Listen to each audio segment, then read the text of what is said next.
Multiple powerful explosions were heard across Venezuela's capital in the early hours of January 3, 2026, as reports indicate a dramatic escalation of military action involving the United States and the Venezuelan government.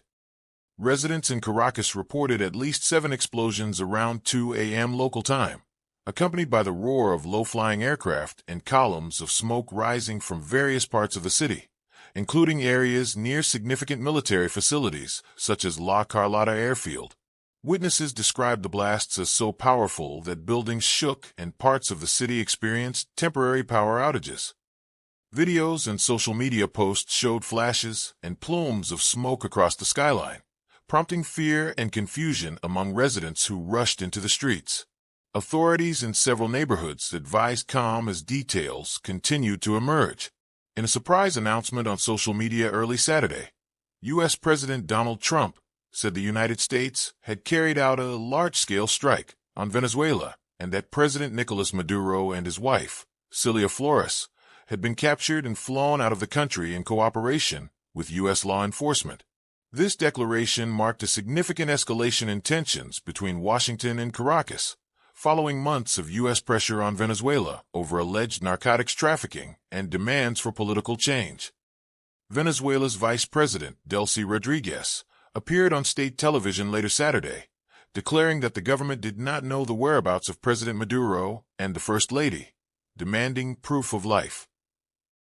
The government branded the explosions and strikes serious military aggression by the United States, accusing Washington of targeting both civilian and military infrastructure. Caracas declared a state of emergency and called on citizens and political sectors to mobilize in defense of sovereignty. The situation drew immediate concern from regional leaders.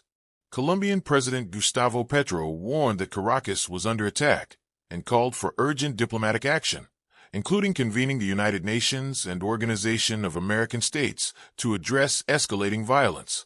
Foreign governments like Iran and Cuba also condemned the U.S. offensive, denouncing it as a violation of Venezuelan sovereignty and international law. At the time of reporting, there were no confirmed casualty figures or independent verification of the full scope of damage and military objectives.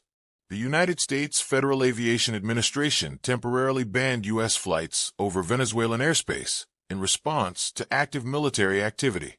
Analysts warn that this military engagement signals one of the most serious confrontations involving the U.S. and a Western Hemisphere nation in decades, and it could have far-reaching effects on regional stability and global geopolitical alignments.